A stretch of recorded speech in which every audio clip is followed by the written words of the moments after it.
Today, as we said, we will speak about the pump suction line, many considerations which we have to think about when we want to size it or design it, or many aspects which we need to know about it.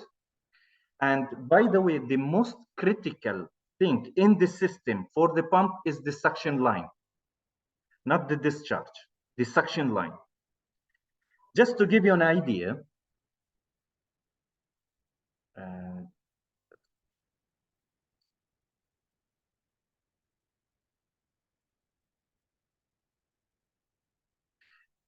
we know the pump curve when it's like that, right? This is the pump curve. The pump always has to give you some head and flow in which is in the curve. It will not go outside the curve, right? But if the change in the curve can happen for one of two reasons only. If there is something damaged inside the pump curve will be different. It will be show very strange, okay? But the second reason, if there is any problem in the suction line, the pump curve itself also will be changed like this. So if you have the system curve like that, you're supposed to get this. But unfortunately, if you have problems in suction line, you will get less flow and also less head. How much is the percentage? Depends on the problem in the suction line. If the problem becomes more and more, and the NPSHA in the suction line becomes lower, then you will go in another issue, which is related to the cavitation and the consequences of the cavitation. So these things, which can let me speak about it, the suction line today, because we found this is very serious. It's like the weakest point for any pump in the world. Now, first I will explore some major components which is in the suction line. Let us talk about these components in quick, then we will go to the sizing and other things, okay? The components which usually you can find or see in any section line, first there has to be an isolation valve. Excuse me? Yes. You mentioned that there could be two problems with respect to the system curve. How is there any indication that we will directly go to the specific reason that the graph is going down? Now, look, for us, if the pump curve is like that, okay, for example, if I'm operating the pump and I found, for example, when I got the readings of the head and the flow, maybe I found it here. This point is out of the pump curve, right? Right. So if it's out of the curve, that means there is one of the two reasons has to be behind this. First thing, there is problem inside the pump, okay? Problem, mechanical, okay, inside the pump.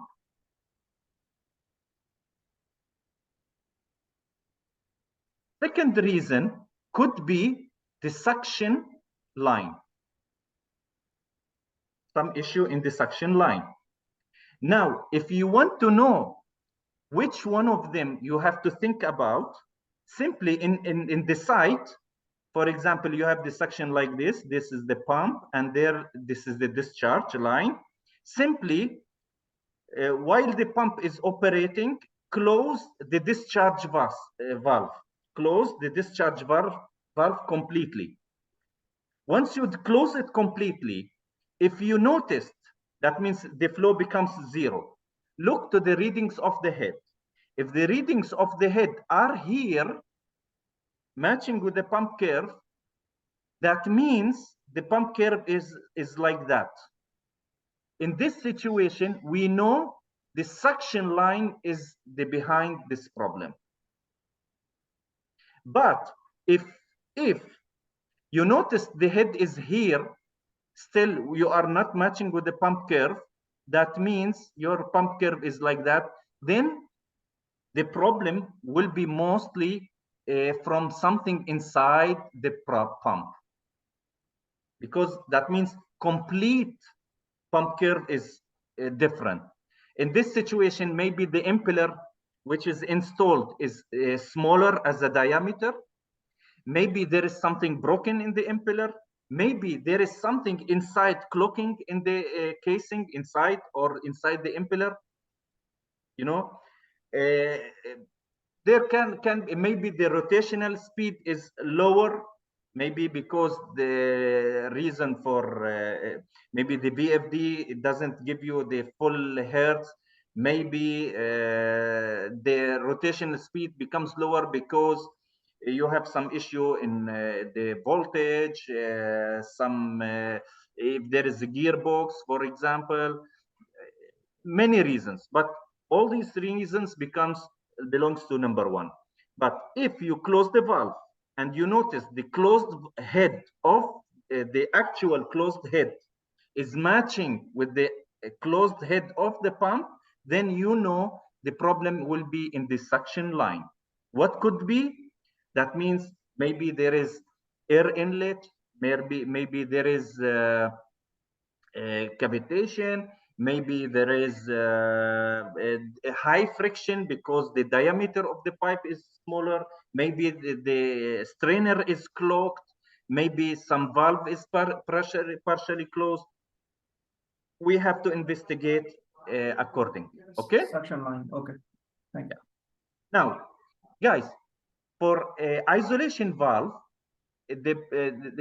especially if it's positive suction. Now, what we mean about the positive suction or negative suction? Look, this is the tank and the pump is next to it. So the water level is almost above the pump. This is, in this suction, we call it positive suction. But if the water level is below the pump, this is what we call negative suction. Okay. In negative suction, it's not necessarily to put isolation valve at suction line. Okay, it's not necessarily, because for the isolation valve in suction, we use it as an on-off only, and we close it when we want to make maintenance only. Okay, so otherwise you cannot throttle or make throttling or close it partially. That's not allowed in the suction line. Okay, now if you have negative suction and you want to make maintenance, you can disassemble the pump easily, because at the end the water usually can stay in the line, or you know, it's not that big issue. But if you have positive suction, you need this isolation valve to avoid the water leakage to the ground, right? So now the isolation valve, this is not like a specific valve. This is the valve which makes the plays the role of isolation. This can be butterfly valve, this can be gate valve, you know, ball valve. So first component is isolation valve. Now, non-return valve or check valve, or sometimes we can use the foot valve. These usually we use it for non-self-priming pumps in negative suction. Why? Now, for example, in positive suction, it's not necessarily to put the check valve, because the water is already coming directly to the pump. But if you have negative suction, you must have non-return valve. So you put it here actually in the beginning, because you need to prime the pump before startup, because you need to fill the pump with water, and the suction line also has to be filled with water. So this water shall not go back to the tank. So once you fill the suction line with the pump with water, this is what we call priming. And the majority of the pumps which we are using are non-self-priming.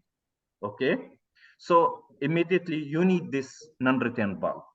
Now, there is something we have to emphasize on. This non-return valve or foot valve will be at the beginning of the line, because sometimes some people, they put it here. Okay, this is not helpful, absolutely not helpful, because the water from this side will go back to the tank. Then you cannot make suction again. The pump cannot suck water. It has to be filled. So always it's here. For pumps, which is considered as a self-priming, it has some mechanism which allows the pump to suck the water from the bottom to the casing without the need to make this priming or putting non-return valve. Now, the third component is the eccentric reducer. Excuse me, sir. Reducers usually are used when the pump inlet size or the pump port is different than the pipe size. For example, sir, maybe I have a question. Yes. Yes, sir. I'm sorry for the disturbance. Regarding this negative suction case, what we understand that before the pump flange except the NRV, that is non-return valve, there is no other component, right? For negative suction, Yeah, the there most is no. important for me is the non-return valve. Okay. All right. For the All right. isolation So, valve, it becomes like optional. yeah.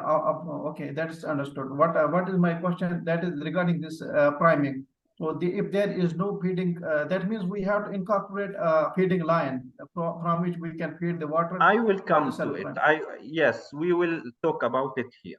I will All right. explain about it. Okay. Thank you. So if I have different diameters between the pipe and the pump, then I need a reducer. Now, usually in suction lines, we use eccentric reducer. What is the eccentric reducer? If you look at here, this is in this picture, you can see this is a reducer, but you can see in the top here, it's flat, and the incline is actually in the bottom side. So if this is the center of the reducer, you can see easily that there is no symmetry around this center line, right? From the beginning to the top. So this is what we call eccentric. This eccentric reducer is the one which we use in the section line if needed. We will talk also, there is a slide about these reducers. We will talk about it, how we can do it. Now, flexible joints. Flexible joints, it's optional in most of the cases, okay? But when we use these flexible joints, actually, we have two types. There is the rubber type. As you can see, it's like two flanges, and there is a rubber component here. This is a black color. And there is the metallic type. Usually, the flexible joint, it's actually helpful for us, especially when the pipe or pump inlet is not matching exactly with the pipe. You know, if you saw there is some difference, small difference in elevation, you know, in the positioning, this kind of flexible joints is very helpful to you know, to make this connection between the pipe and the pump without creating any strain on the pump. Which means, because if you force the pipe to connect on the pump, because you found they are not matching exactly. So most of the cases what I see in the sites, they force the pipe to be connected with the pump, right? But this forcing, actually, it's not a good habit at all, because in this way you are creating forces, tensile forces, some load on the pump casing, which goes directly to the bearing of the pump. Okay, but if you are using these flexible joints, you will avoid this kind of strain to happen. There will be no stress on the pump. So and you can make this connection properly. Beside that, yes, there is something helpful, because flexible joints usually eliminates or lowers the vibration which can go to the piping. So these are the mission of the flexible joints if they are rubber. For metallic, the metallic will be more important when you are using a system like HVAC systems or heating systems, where the water temperature can be changed from cold water, hot water, because the piping with hot water will, it will be expanding, right? Once the water is cold, it will shrink. So how we can absorb this change in pipe length? These kind of flexible joints, especially the metallic, will be very helpful for us. Okay. And by the way, this expansion in piping or contraction, actually, it has effect on the pump casing. Okay, it creates strains on the pump. Now, strainers. Shall we put strainer on the suction line or not? Now, strainers actually, let me say, your judgment, your personal judgment on each system is very important as an engineer, okay?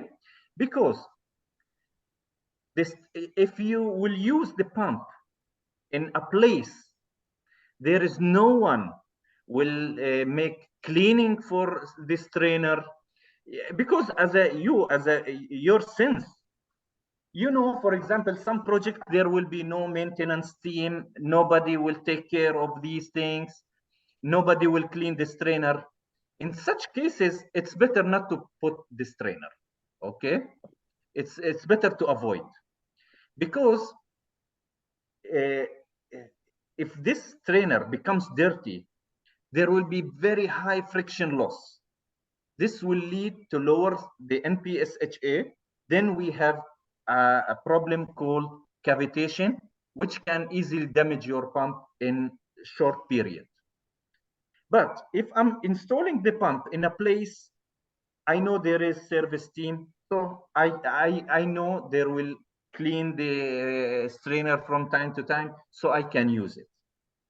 Now, if I'm, for example, if I'm taking water from a closed tank, closed clean tank, and I'm sure that my water source is clean usually, you can exclude this strainer. But if you are taking water from an open tank, the strainer will be necessary, because mostly there will be many things will go inside the tank. So we need to protect our pump, and we will take care of changing this strainer or cleaning the strainer from time to time. So actually, the strainer, again, it's something depends also on your own judgment for each case. Okay. It's not like always must we have to have a strainer. It's not like that. There is your personal judgment is very important here. Now, a pressure gauge. By the way, this is like a strainer. This is what we call the Y strainer. The water goes here, and there is a basket inside. so things will be catched here, and the water, clean water, go from there. Once you open this screw, you can get out the basket. All the dirty things will be collected there, and you can take it out. Now, for the pressure gauge, it's advisable to put the pressure gauge on the suction line, because many cases people, they put it only on discharge, but actually the pump gives you differential pressure. So if I want to know how much the pump is giving me as a pressure wise, I have to get the reading of the discharge and will subtract the reading of the suction. In this way, I can know and understand how much a pump is giving me as a pressure wise. Okay. Now, and by the way, this will be more important, especially if there is positive suction. Okay, this will be more required to have these gauges. And make sure these gauges which you will put on the suction side can read the negative suction, the negative pressure. Some people will think that negative pressure means vacuum, which is not true, gentlemen. Why? Because the gauges actually, they give us what we call gauge pressure, okay? Which means when you see the gauge at 0, this is 0 as a pressure without the atmospheric pressure, which means when you see the pressure 0 here, that means this is a gauge pressure. But in reality, actually, we know there is 1 bar coming from the atmospheric pressure. So this 1 bar from atmospheric pressure will not be read in gauges. So we will find the gauges which can read negative, because maybe you can, for example, the pump is working and there is negative pressure minus 2 meter head, which is 0.2 bar, minus 0.2 bar. But that doesn't mean vacuum, because still there is 0.8 bar from the atmospheric pressure, you know. So it's not a vacuum.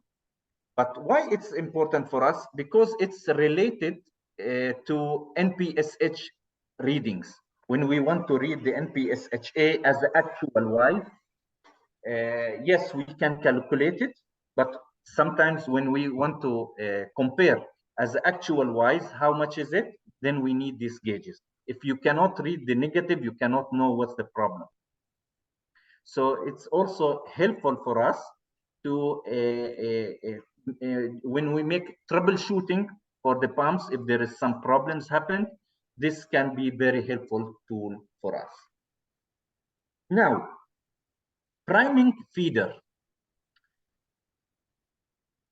When we said that when I have negative suction and we put here the non-return valve, we said we must fill the suction line with the pump with water. Now, actually, how we can fill the water? Sometimes of the pumps, you can make a feeder at the discharge size, okay? And you start to fill the water from here, and it will fill the pump, then it will fill suction line. This is, I prefer this way of feeding, okay? To fill the water suction line with water with the pump, I prefer to have some inlet in the discharge size, okay, to fill from here. In some pumps, you can they have some bolt in the casing. You can open it, then you can start filling from here. But in many cases, that could be not that easy. In some cases, some people, they put the feeder here. So like he has T here, and there is a pipe, and there is a valve. So he will open the valve and he start to fill the suction line from this feeder on suction. So this is also an option. You can put it in the suction line. If you can put it in discharge, if you found better, it's better to avoid any extra openings in the suction, because sometimes there could be some crack here, okay, even small hole. The problem in suction line, when the water moves toward the pump, if there is any even small opening, sometimes unseen cracks, okay, the air will go inside with the water. This will affect the operation of the pump, and maybe the pump in some certain time can lose the pressure, then can lose the priming. It will work, but it will not pump anything. So to avoid this, avoid putting this feeder on suction.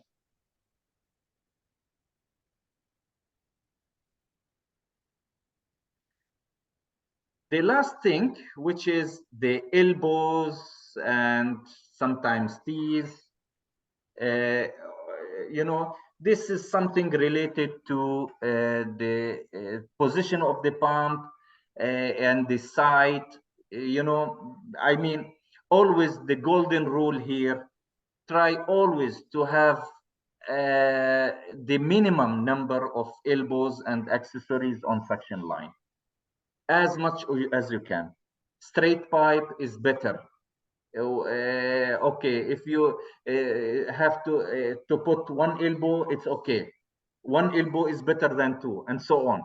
I mean, try always to lower the number of fittings as much you can to avoid any problems in the suction side of the pump, because more elbows, more accessories means more friction in the suction line. More friction, that means also you are lowering the NPSHA.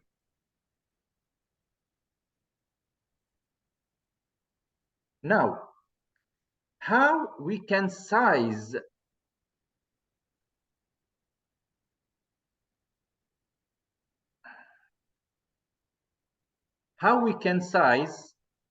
the suction line?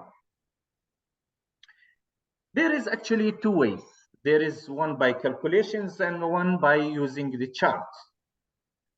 Now, to calculate, first you have to the size of the suction line depends on the level of water velocity inside that line. Okay, now the velocity, water velocity, I'm not talking about flow rate, I'm talking about water velocity, the distance which water cuts in some specific period of time. The water velocity can be between 0.6 to 1.5 meter per second. This is in the suction line for water applications, okay? From 0.6 to 1.5 meter per second. This is the range of water velocity in the suction line. The recommended is to be around the 1 meter per second. This is the recommendation, okay? To be around 1 meter per second. Now, how I can make sure how to calculate so I can decide what could be the right diameter. First, you have this equation. So if you want, for example, 1 meter per second, you will put here 1. Here, you will substitute with your flow rate in cubic meter per hour. And from that, you can get the area, the cross-sectional area of the pipe. The cross-sectional area of the pipe. Now, the cross-sectional area, because the pipe usually is circular, So, it's actually 3.14 multiplied by square root of diameter divided by 4. In this way, you can get the diameter in meters. If you multiply it by 1000, then you can get in millimeters. This will be the internal diameter of your pipe. Okay, so this is how you can calculate the right size of your suction line. But be careful, there is one rule which you have to stick always. Guys, the suction line as a size wise shall not be smaller than the pump suction inlet in any way. If your pump is 2 inches, for example, your suction line has to be 2 inches or above. Can be 2 inches or above. Same as the pump inlet or bigger, but it cannot be lower in any way. All pump manufacturers, always they are saying the same point, and they mention it in their manuals. The suction line shall not be lower than the pump inlet. If problem happens to the pump and you went to them and they found the suction line is smaller, they will not give you any services against warranty. They will consider it as a misuse. Okay? So always the suction line has to be equal or bigger than the pump inlet. So, but also you can calculate to check by calculation if you need to make it bigger or not. That sheet of recommended cost. Now, the other way to how to specify the suction pipe diameter, you can use these charts instead of making calculations. This chart actually, it's from ASHRAE.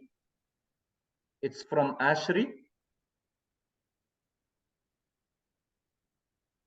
There is a chapter for pipe sizing. They have chapter for pipe sizing. Okay, in ASHRAE, you will find these charts. They have actually 3 charts. There is a chart. This is for the steel pipes, and there is another chart for plastic pipes, and there is one for copper pipes. For example, if you can see here, the steel pipes, how can I use this chart to size the suction line? Now, you can see here, this horizontal line is for the flow rate. Okay, this is flow rate in liter per second. Now, you see here, there is these lines which becomes diagonal like this. These lines represents the water velocity.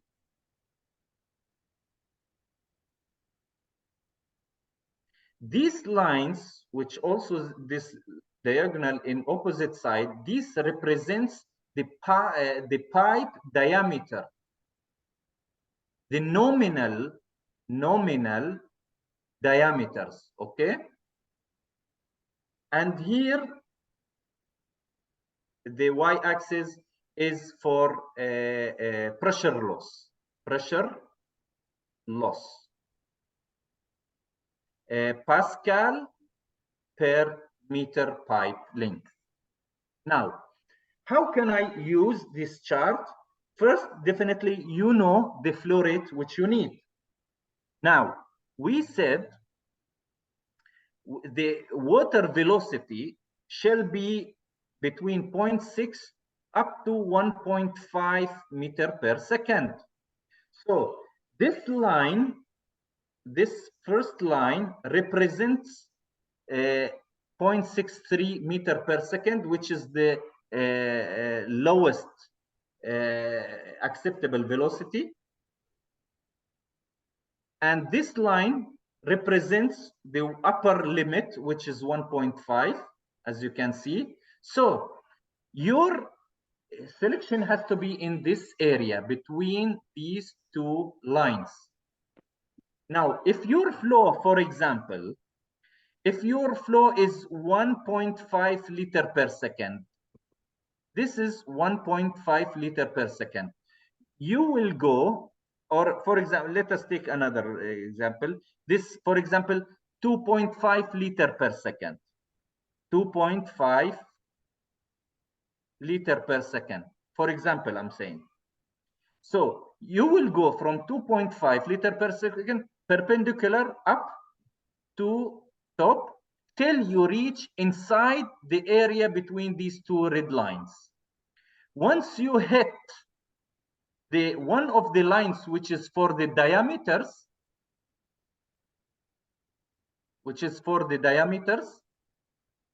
so you first you will hit this line, which is 65 millimeters. And by the way, you can go also up. Also, you will hit this line, which represents 50 millimeter. But more than that, okay, you cannot go outside, so stop up to here. So you have two choices here. This chart shows that if you want to use steel pipe with 2.5 liter per second, then you can use pipe of 50 millimeter or a pipe of 65 millimeters. Both of them are acceptable for you. Okay?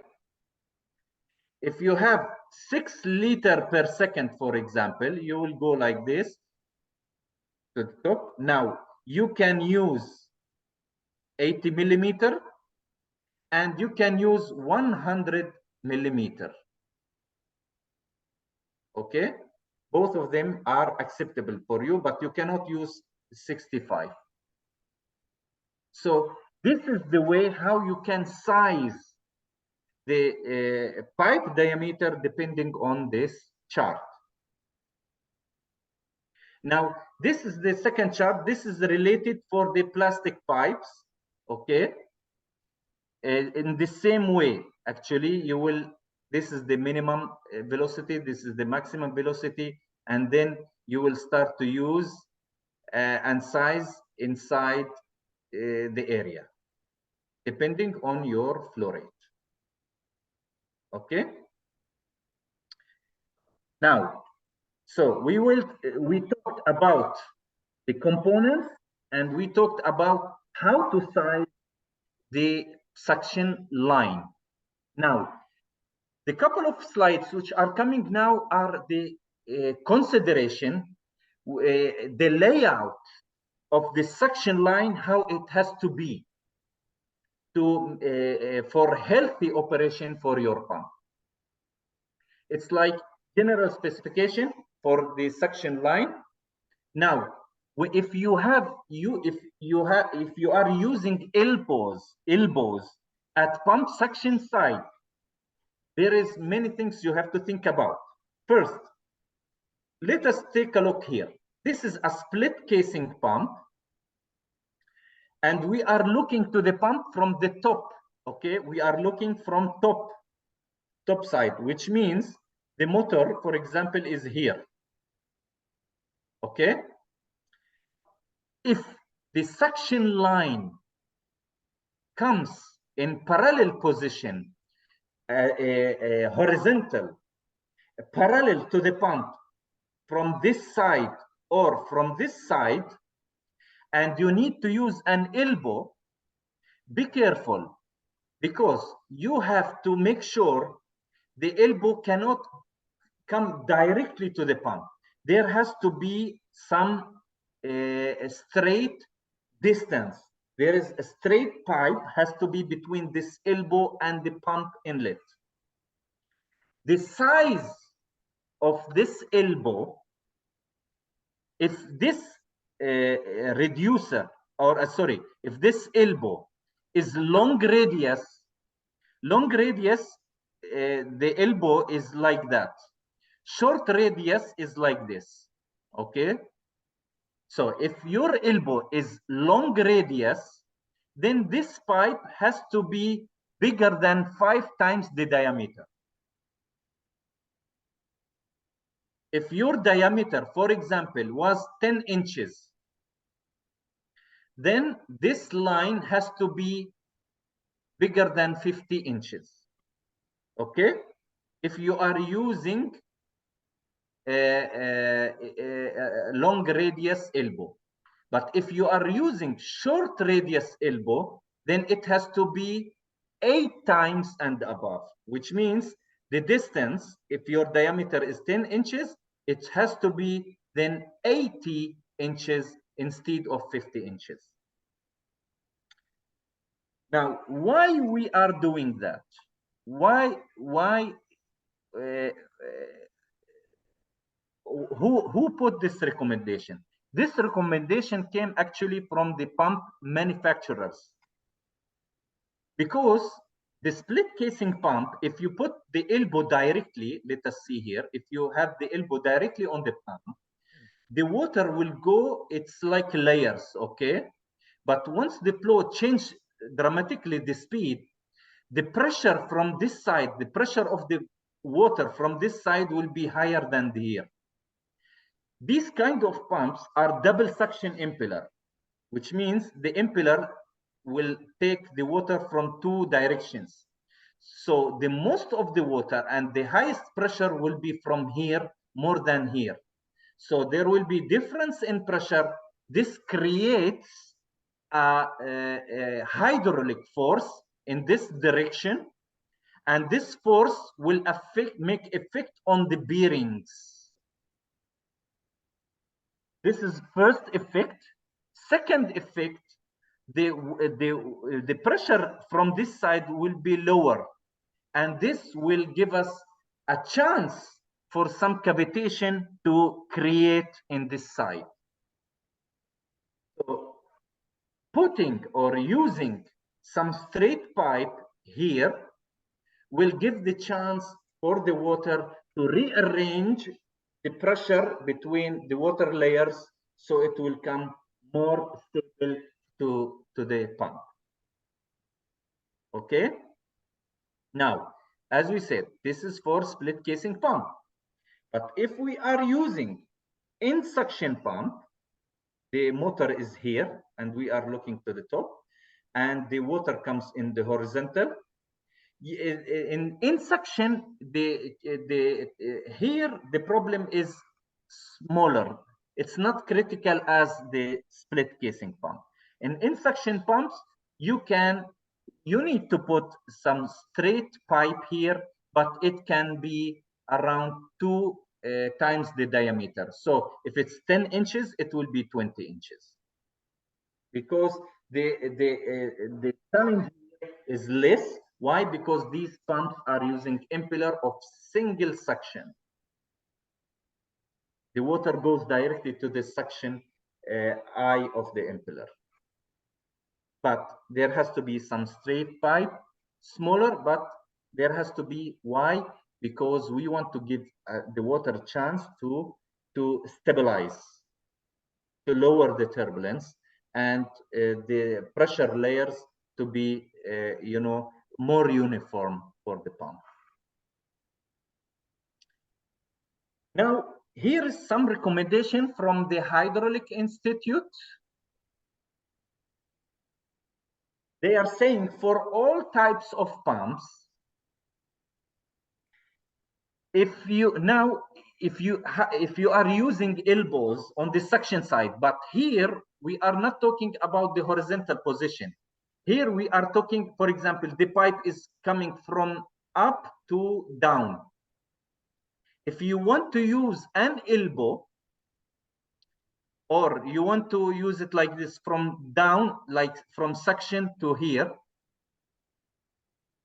okay, in this situation, if you are using short radius elbow, then make sure there is a line at least 5 times the diameter.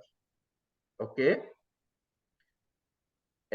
But same thing if it's not elbow, if there is any flow disturbing fitting like collector or T, same story, 5 times diameter.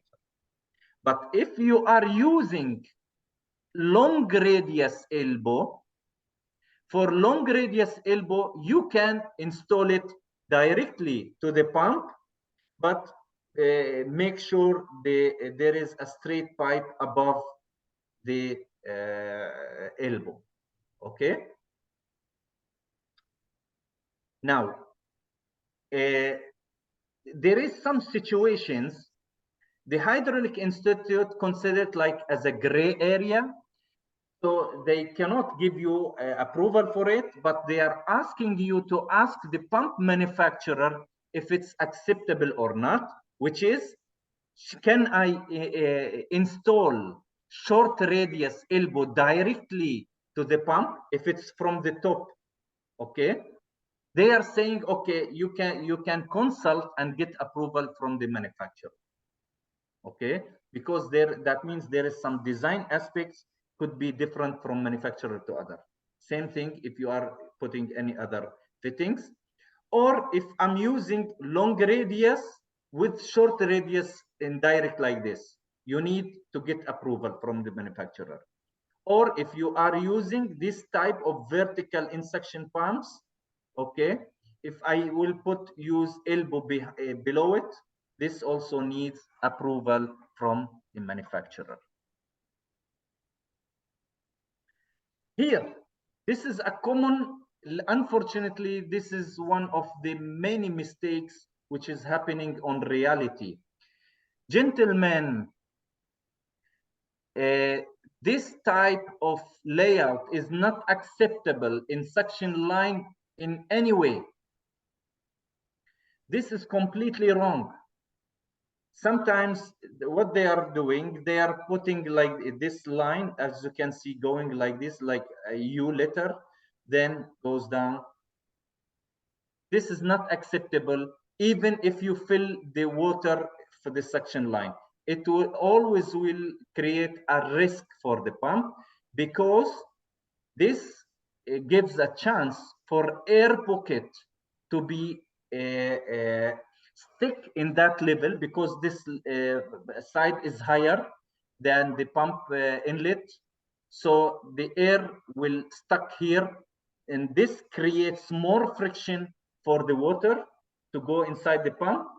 And also it makes turbulence. And from time to time, more bubbles will go with the water inside the pump. And in some certain time, it can make cut of flow. So, and here I'm talking if there is a check valve here. But if you don't use check valve, then it becomes more critical, because if the water in the suction side goes to this level, then there will be no suction. The suction will stop.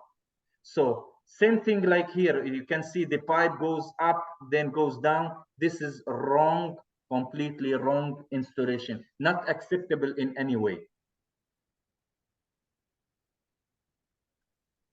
Now, sometimes some people, there is the suction diffuser.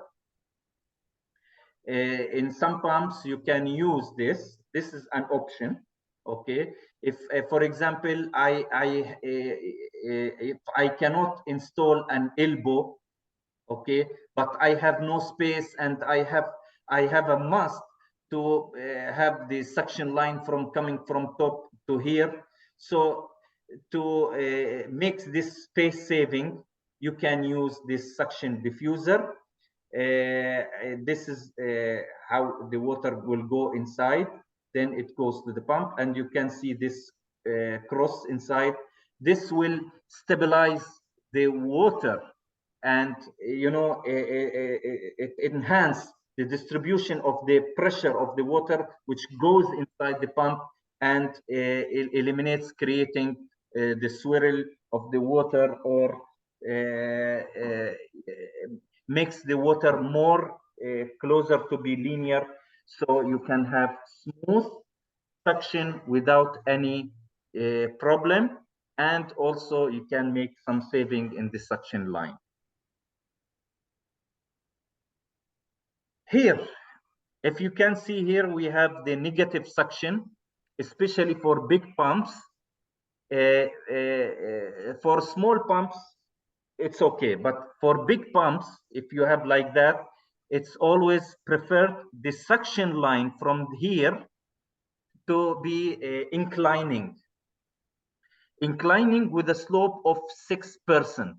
Okay, to have some inclining. This is recommended because if some bubbles come inside, we don't want these bubbles to be stuck here as an air pocket. As we can see, for example, here, water comes, but look, the pipe is declining. This gives a chance for air pocket to be created here, and this affects the performance of the pump. Now, if you have booster sets or multi-pumps are connected to a common suction line or to a collector, first, for example, if I have pump here and pump here, and this is a suction line, if these pumps, if there is any scenario, these pumps can work together, the size cannot be similar, okay? This is completely wrong. It cannot be like 2 inches, 2 inches, 2 inches. In this way, you are creating a bottleneck. This 100% will affect the performance of the pump, and you will see the head of the flow are not matching with your pump performance. So the common side, like here, for example, you can see here, this is the suction header and the pumps. These are the branches. If you want to size this header, then from this equation, you can get the minimum size, the minimum acceptable size of this header. Simply, you will check the, for example, pump.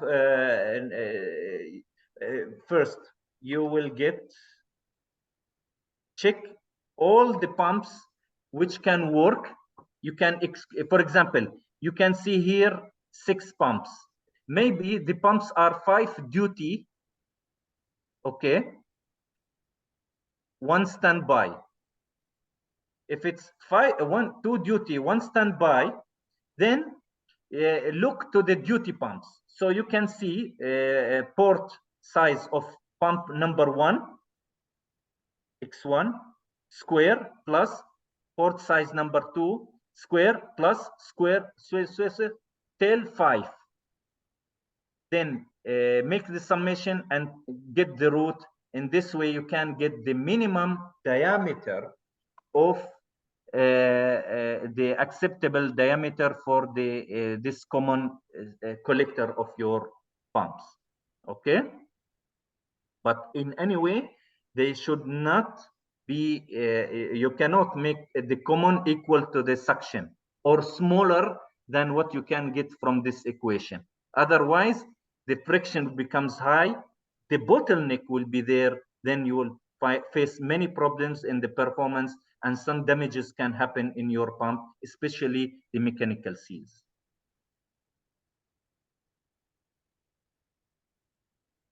Now, for the reducer, we were saying at the beginning, we talked about the eccentric reducer. Now, if your this picture is very nice. If your suction line is straight like that, or coming, you are suction, you have negative suction. In this two situation, make sure this inclining side is at the bottom, and this straight side is on the top. But if your suction lines comes from the top down to the pump, then it's advisable the eccentric reducer this inclining side to be on the top and the straight side to the bottom. Okay, why we are doing this? Why we are using eccentric, not concentric? For example, if you see here, if you are using concentric reducer, it's asymmetric around the center. If you use concentric, then there is a chance for air pocket to be created here. This is why we keep the straight side from the top and the inclining side from the bottom. We don't want to give any chance for the air to be captured in this area. Okay, but once the suction line is from the top to down, in this situation we can put the inclining side on the top.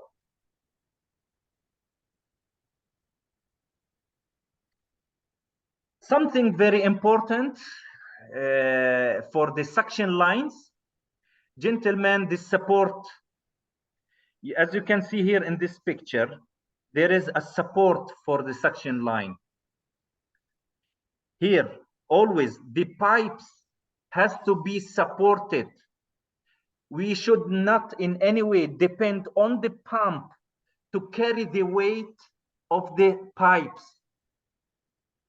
If sometimes we can see, if you mount the pipes like this on the pump and there is nothing supports these pipes, that means the weight of these pipes is carried by the pump case. Maybe you are looking to the pump and you cannot see any problem, okay? But the problem is inside the materials, inside the molecules.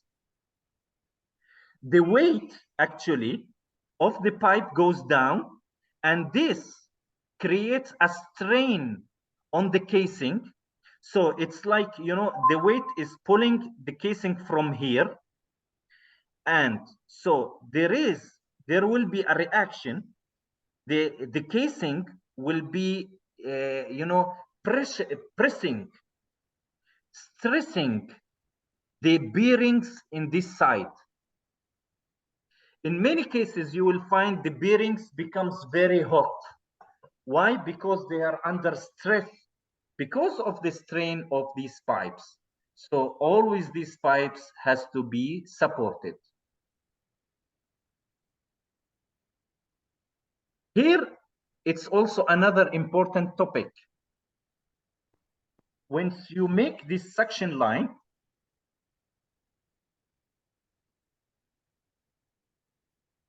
the suction here, there has to be a minimum submergence. The pipe inlet, I'm talking about the suction line inlet here. This inlet has to be submerged, but submerged by certain elevation of water. How can you know or decide what's the minimum submergence acceptable? You can see this chart. This chart shows the water velocity at the inlet. Water velocity at the inlet in meter per second. How can I know the velocity? Simply, if you the flow divided by the cross-sectional area of the pipe. Okay, in this way you can get the velocity. From the velocity, for example, if the velocity you found it 1.8, or let us say 1.2, this is 1.2, so you will go here and then here. So you can see from this chart the minimum submergence has to be 0.6 meter. So I will go and I have to make sure that, for example, here, this distance between the water level and the inlet has to be minimum 0.6 meter. That means for me, you know, you can consider the dry run happens below this as a consideration. Why we are talking, or why this is important? Because for example, if the water velocity was 1.2, you need 0.6 minimum submergence. If the water goes below this level, there the air vortex will be created, then the air will go with the water inside. Okay, so if you go below the minimum submergence level, the air will start to go with the water to inside. And once the air goes with the water to the pump, then problems will be created. The performance will become lower, then there is a vibration and many issues will happen. So you can use this chart to know exactly what's the minimum submergence allowed for you to have it above the inlet of the water. Yes, Khalid Mahmoud, you have a question. Yes, Engineer Omar, I have one question here regarding when we are going to design the water tank, the capacity of water tank. So we have to consider that 60 centimeter as not usable in the tank? Exactly. Or we have to introduce this suction bit. So in this case, suction bit is mandatory for all water tanks. Exactly. Now, there is solutions. I will come now in next slide. Some solutions which we can use to lower this level of submergence, because sometimes, for example, if you have this velocity, that means you need 1 meter. Maybe this could be not applicable in your case, because sometimes I have no space, okay, or I have no enough level to keep 1 meter of water available always, right? That could be a challenge. So if I need to lower this minimum submergence, there is some ways to do that, which I will describe now in next slides. Okay, great. Thank you, Engineer. And to you.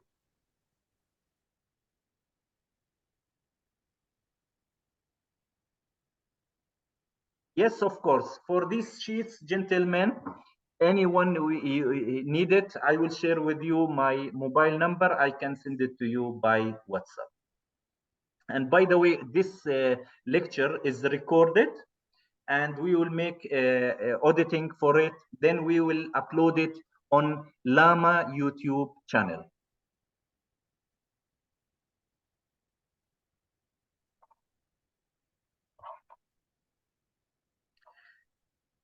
This is in this slide, we are talking about the same issue, but it's like another way. I brought it from KSB handbook. It's different way. For example, here you just mention the diameter, the inlet diameter. No need to calculate the velocity. It's like easier to use. The diameter then go up till these curves are representing the flow rate in cubic meter per hour. So if you have, for example, this 100 cubic meter per hour, then you can get here the minimum submergence that you need. Okay, it's like another slide, another way. Now, again, we said we need the minimum submergence because we want to avoid the vortex, okay, to happen, to avoid the air inlet, because this vortex means air inlet to the pump. How to avoid the creation of these vortexes? There is a couple of ways. This one way, you remember we said this velocity depends on what? We said Q over A, right? the area. So if we made this area bigger, the velocity itself will be lower. And if the velocity becomes lower, then the minimum submergence also lowers. This is the idea behind the bell shape of the inlet. You can see the pipe here. It has specific diameter, but the inlet, we made it like a bell shape, right? Why? Because we actually made the area, the inlet area, we made it bigger. So once you made it bigger, the velocity will be lower. So then you can lower this minimum submergence level. You can lower it. This is a technique how to reduce the water level in your tank without the fear of vortexes. But there is another way that destroys the vortex if happened. For example, if you have this tank and you are making suction from here or even from side, doesn't matter. You can use this, this cross, okay? You can see this cross shape, and you put it, and it's obvious, clear. Look how it's showing inside the tank. Like you can see this. This is the pipe, your pipe, and you can see this cross is going out of the pipe to the inside. They found that if some vortex created, once it hits this cross, it's eliminated. It will disappear. Then it will create, it will disappear. So this, they call it the vortex breaker. This is the vortex breaker. So you can use it. So in this way also you can have the chance to lower the water level. Another way you can use, for example, you can see this pipe. Look, you make some extension for the pipe with the bigger diameter, but it's closed with a lot of holes, because the vortex is happened. It cannot let the air go inside. And another way, it's like this. See, this is the inlet. This is the pipe inlet. So we put a plate above the inlet, a rectangular or square plate. Okay, this is like top view. When you see, this is the pipe, and we looking from the top. This is like a plate above the inlet, and this is the side view. Okay, so the vortex, if happened because you lowered the water level, the distance between the vortex and the inlet becomes very long. So the vortex, it will be more difficult for the vortex to happen. You can see here in this picture, this is the pipe. See, in the pipe inlet, we put this big plate. So if vortex happen, it will be very difficult for the air to go with the water. All these things help us to lower the water level in the suction, in the suction side. Now, if I have multi-intakes, for example, this is a tank, and this a suction line for one pump, and this another suction for another pump. Okay, but both are taking from the same tank or reservoir.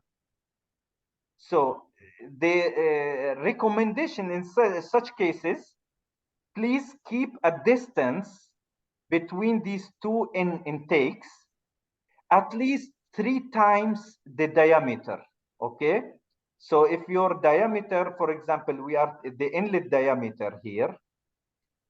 Okay, if it's, for example, 5 inches, so keep distance of 15 inches between these two inlets as a minimum. Okay, now between the intake and the bottom of the tank, keep at least half of the diameter, which means if it's 5 inches, that means 2.5 inches between the inlet, between the bottom and the inlet. Now, between the inlet and the wall, keep it 1.5 times the diameter. Okay? So this is like a rule of thumb that helps you to make like provide good suction conditions once you have multi intakes from the same tank. Now, in this is also very important. Now, this is the suction line of the pump, and these are the feeding line, okay? This is very critical, gentlemen, and this creates a lot of problems, and people then don't know. Because once the water flows like this, you know, it creates motion in the water and a lot of bubbles. So if this line is close to the pump, you will unfortunately the pump will start to suck water with air. Then we will face many problems and vibration in the pump. So to avoid this problem, you have one of two solutions. One of the solutions, make sure the feed line is feeding far away from the pump suction. Okay? Don't make it close. Make it far, and also make it to be under the water level. This is the good strategy. Okay? As you can see, the feed water goes below the water level and far from the pump suction. This is one strategy. Second strategy, if you have, you cannot do this like in this scenario. Okay, in this situation, your tank, there can be a wall here. I mean, as a top side, if we look to the top side, this is our pump, and it takes from here, and the feed pump from, for example, from here, okay, throwing the water, and here will be the suction. In this situation, you can build a wall like this, not complete, okay, here. So the water which goes here, so there is a chance for the water to, you know, all these bubbles to go out, so the water move slowly and smoothly to the pump suction. So this is the second strategy, to have a partial wall between the feeder and the suction line.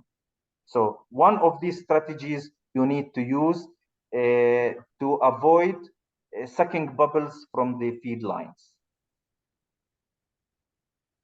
Now here, gentlemen, very important point, very important, because there is a common mistake here. Be careful. We always care about the internal pipe diameter.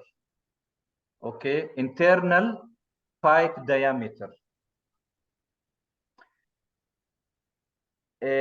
Now, don't depend on the nominal size. For example, when we say pipe 50 millimeter, this is nominal, but the internal not necessarily to be 50. So always we need to make sure the internal diameter fits with our pump. Just to give you an example, the 50 millimeter pipe, the nominal 50 diameter of a pipe, if the pipe is steel schedule 40, the internal diameter will be 52 millimeter, which is okay, fine for us. But if your pipe is made of, if your pipe was PPR 20 bar, if your pipe is PPR 20 bar, even if it's as a nominal wise is 50 millimeter, but from inside the internal diameter is 33.4 millimeter. So if you calculate it and you need 50 millimeter diameter of your pipe, okay, this if you calculate it, that means you need internal pipe 50 millimeter. You cannot use 50 millimeter PPR. You have to use bigger size, because if you use 50 millimeter PPR, the actual internal diameter will be 33.4. That means you are using a suction line smaller than the pump, the inlet. That means high friction in the suction side. Why I'm saying this? Because many people these days, they like to use the PPR pipes, the green pipes, okay? Because they found they thermally welded, easier, faster. The plumbers, they like it. Yeah, I understand that, but in this situation, you cannot, if you need 50 millimeter diameter internal pipe, you cannot use 50 millimeter PPR. You have to use bigger, maybe 80. Get my point? So this is very important. Same thing, if you use HDPE pipe 16 bar, which is SDR 11, okay? The SDR 11 of HDPE pipe internally, it will be 40.5 millimeter. It will not be 50, even if the pipe as a nominal is 50 millimeter. Be careful of that, because you will think you are using 2 inches pipe, 2 inches, but actually it's not. Okay, it's 1.5, less than 1.5. In this way, that means you will have high friction in the suction line, then maybe you will face a cavitation problem.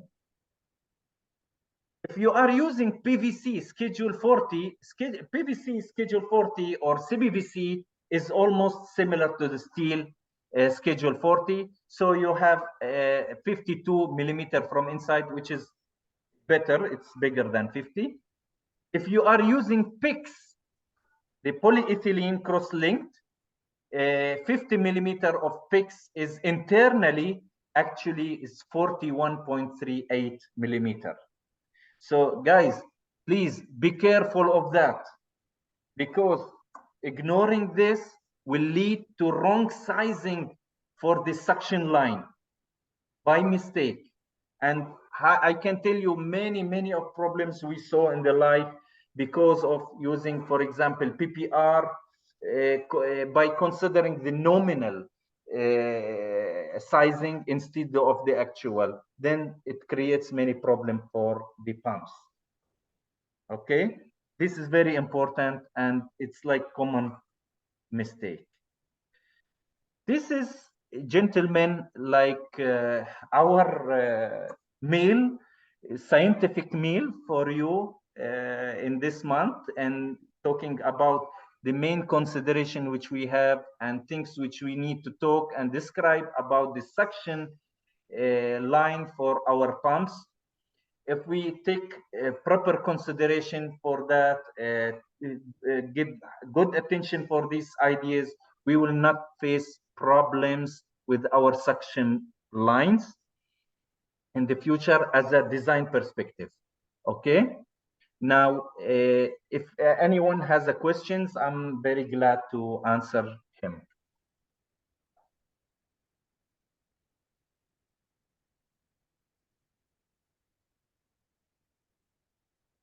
Yes, gentlemen, 50.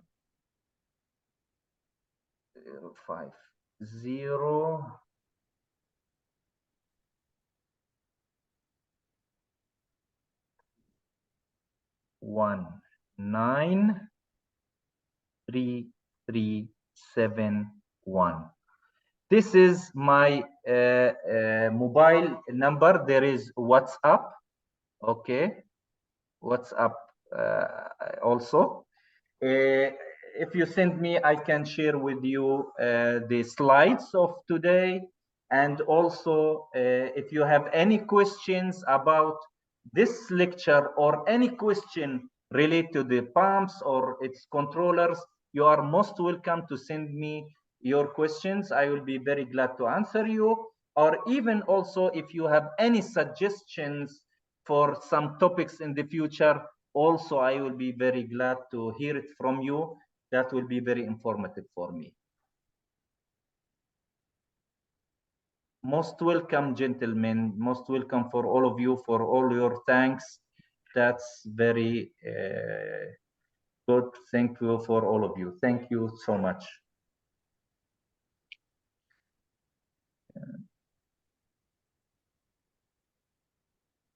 There is a question about the pressure gauge. Yes. Now, the pressure gauges which we are using in suction lines, it's preferred always to be able to read the negative gauge pressure. Okay. You will see, for example, this gauge pressure looks like that. You will see the, for example, here is the 0, 1, 2, 3, blah, blah, blah. But also you will see it can read also the negative. Okay, up to 20. There is types they can read up to 20 psi. Okay, so below 0. So this is what we call the gauges that can read the negative pressure. Excuse me, sir. Yes. Sir, when we were discussing regarding the feeding line of the tank, Yes. you mentioned that there are some techniques that we can avoid this bubbling inside the tank. One of them was to create a wall between the suction Yes. side and the feeding side. So my question is regarding the type of wall. Is it a perforated wall or it should be a solid wall? Actually, look, this wall mostly can be made if you have like cemented tanks, right? You can make it as from cement, because it's just a barrier, you know. It's not like a wall completely, or it's partial wall, because it's just, I want to have like give the water which comes in the feed space, some distance, so the bubbles will go out, you know. Even if there is some particles, it will lie here, and the water will flow smoothly from this space to inside of the pump. That means some of the water, a quantity of water will remain always there. It will be stuck there without any use. No, it will not stuck, because you are, once you are because you are making suction, so water will always flow like that. Nothing will be stuck. Okay. I got it. The wall is from upper level. There is a cavity under the wall. This is top view. I'm talking from the top view. This is the side view. All right. Yeah. All right. It's okay. All right. I have one question. Can you briefly explain how the suction design and NPSH are interconnected? Suction line. Suction design, and when we make the suction line, how we can properly design according to the NPSH. Because of the NPSH, as you told, there are many issues with the like cavitation. Yes. So in order to avoid that one, when we make in the suction line, what are the things we have to consider? Yeah. Now, especially for negative suction, the NPSHA, okay, equals 10.2 meter head minus the head, which is the elevation, okay, from here to here, minus the friction, minus the vapor pressure converted to head, okay. Now, actually, the friction is calculated in the same way as we calculate the friction loss in any pipes.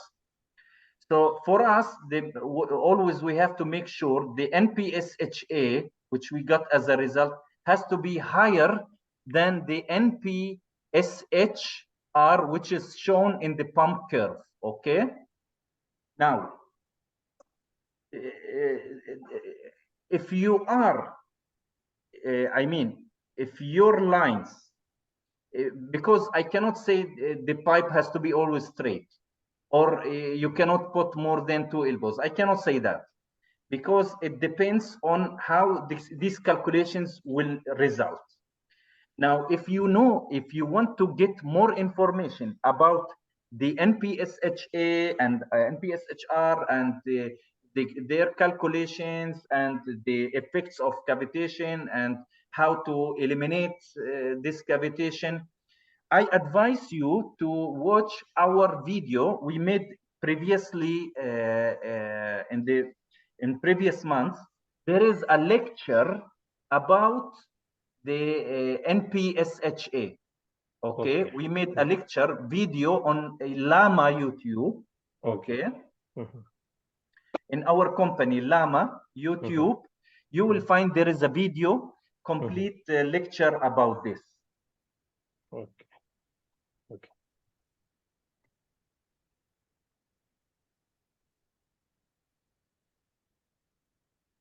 So are you any planning to make any another section regarding the pumps? Sorry, again? Shortly any other section is coming regarding the pumps? Yes, actually, every month there is one topic. Every month we make a lecture about one of the topics which is related to the pumps or their electric motors or controllers or systems. Okay. Every month we announce it on our all we announce on LinkedIn, Facebook, Twitter, Instagram. For Lamah company, we always announce there the dates and timings. Okay, thank you. And to you, most welcome. And one question, do you have a group of WhatsApp group of professionals related to pump field which we can join and learn more? Which I can what? Do you have a WhatsApp group of pump professionals which you can join and any doubts coming you can ask and to be in touch with the company? It's it's actually you give me very nice idea to create some group for WhatsApp group for all our clients or audience. I will try to make this group so we can invite all people to join this group for any questions or discussions related to the pumps. That's very good idea.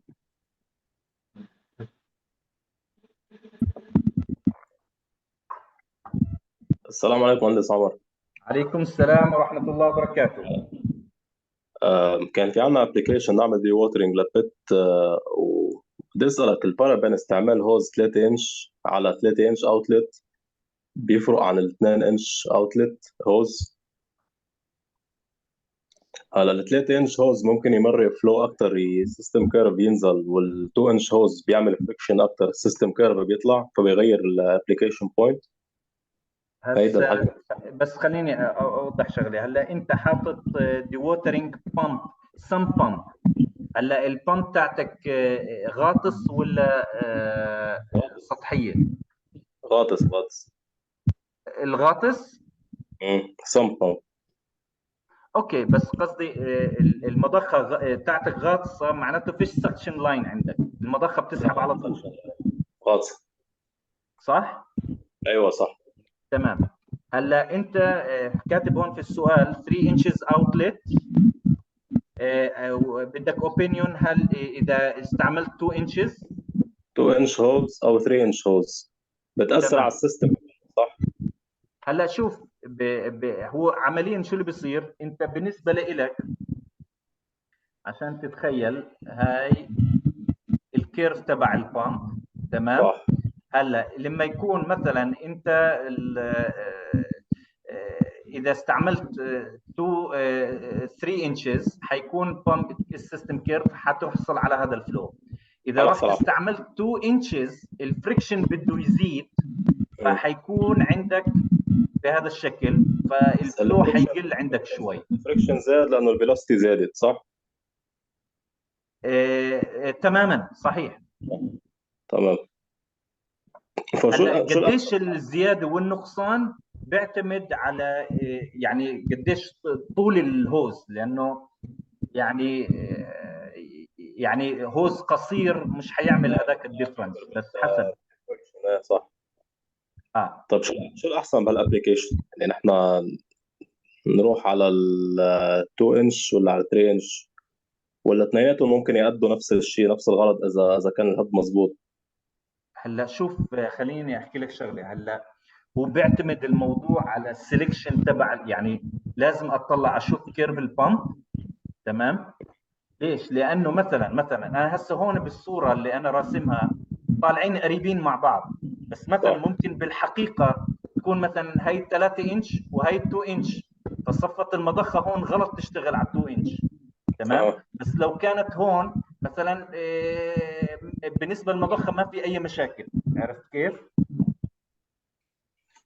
تمام. فهو هاي اللي بيلعب دور. بعدين طول البايب قديش عشان اعرف قديش بيعمل لي فريكشن بنقدر نحسبها بسهوله، يعني بموضوع بسرعه. فاذا بتقدر تعطيني تفاصيل حتى لو بعثت لي اياها لاحقا نحسبها، وبقول لك بالضبط على البامب تاعتك الامور بتفرق ولا ما بتفرق. في كثير من الاحيان ما بفرق معك، مم. يعني هلا اذا هي بتلاقي بالعاده الفرق بسيط في الفلو، يعني مش مستاهل انك تنظر له. فبصير ساعتها لا، مثلا بجيب 2 انش عشان ارخص لي مما اجيب 3 انش مثلا. هو هيدي الفكره الواحد ما يتكلف على بايب غلط. اه طبعا. اساسا احيانا التكبير هو الغلط. يعني على سبيل المثال لو انا عندي البامب كيرف هيك ماشي، ممكن انا كيرف ال 2 انشز بهذا الشكل، اذا رحت ركبت 3 انشز بصير انا برا الكيرف. مم. عرفت كيف؟ يعني المشكله في المضخات دائما الزايد اخو الناقص، يعني الكثره مشكله والقله مشكله. مم. هو اه الفكره انه كمان الحسابات ما حتكون دقيقه معنا، لانه نحن حسبناها يعني ابروكسيمت. اه يعني هي ابلكيشن طرقت، يعني نحن بدنا نفضي البت قبل ما نركب السبمرسيبل بامبس، فجبنا بامب عاديه يعني لنفضي البت. اه فاخذنا بعين الاعتبار الستاتيك هاد اكثر شيء، إنه بدنا نشيل 25 متر، فجبنا بامب بتشيل من 25 ل 30، او من 25 ل 33. م. انا عشان هيك بفضل دائما يعني مثلا ابعث لي يعني خلينا نقول عشان اكزاكت شو الوضع عشان اقدر اعطيك اكزاكت انسر، لانه طب اذا هي الموضوع بيعتمد دائما على كيف نحن ما نجيب الانترسكت بصير. 3 انش بايب، اذا الاكزت معموله على حساب 3 انش، ولا كمان ممكن تركبنا برات البامب كيرف، فلازم كنا نحسبها. كل شيء لازم ينحسب، بس انا قصدي يعني حتى لو انا حاسب حساب على 3 انش ممكن تكون 2 انشز كافيه، فعادي بصغر على البايب تاعي. تمام. عرفت كيف؟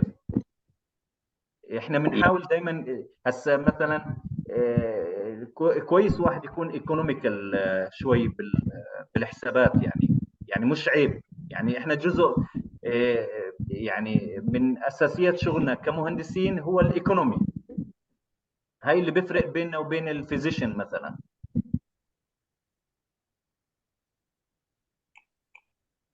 طيب شكرا للمهندس عمر لك ذوق. اهلا وسهلا مهندس احمد، اهلا وسهلا. Thank you, boss. Most welcome, sir. How are you now? How's Lamah now? Yeah, good. Thank you, Renato. You remember, but Yeah. I did not see you before. Yes. Okay, boss. Thank you. And to you, thank you for coming. Okay, boss. And to you.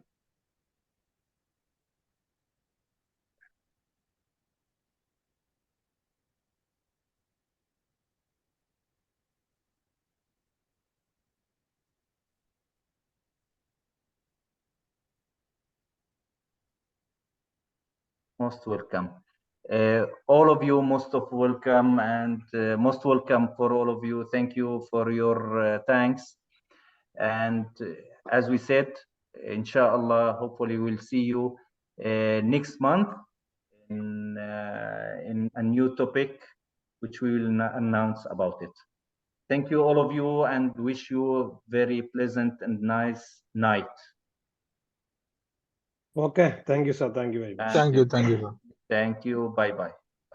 Thank you.